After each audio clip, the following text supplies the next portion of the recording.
daga daraktan wannan kungiyar zuwa dan autan kungiyar nan, Allah ya tsine musu albarka gaba daya, Allah ya rusa su da kungiyar da tunaninsu da kwakwalansu, Allah ya gadar musu da ci baya, Allah ya wargatsa tsakaninsu, ya tarwatsa aniyarsu, ya kawo musu ci baya ta gaba ko ta nesa. A lokacin da kuma muke jinjina ta gaske zuwa ga gwamnan Kano Abba Kabir Yusuf, Allah ya saka masa da alkhairi, Allah ya tabbatar da mulkinsa, Allah ya faranta masa rai.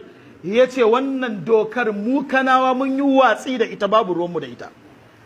Shi ne gwamna na farko da ya fito ya ce baya tare da wannan dokar, ba kuma za ta yi aiki a Kano ba.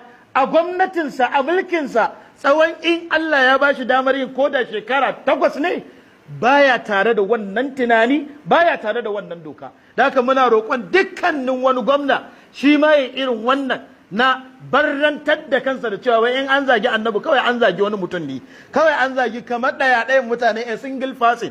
Ka duba daƙiƙancin tunani. Na rasa me yasa da yawa daga cikin wasu ƙungiyoyi damuwarsu shine annabi Muhammad, damuwarsu shine fiyayyen halitta, damuwarsu shine mafi tsada a gurin Allah, damuwarsu shine mafi kyawun ɗabi'a da kyawun halayya, mafi tausayin mutane. Allah da kansa ya ce wa ma arsalnaka illa rahmatan lil alamin. Wai shine damuwarsu, mu kuma shine masoyinmu. A kansa kuma mun ba da rayuwarmu da lokacinmu da jininmu. In dai akan annabi ne ba ma bukatar mu kana numfashin minti ɗaya, za mu iya ba shi kariya.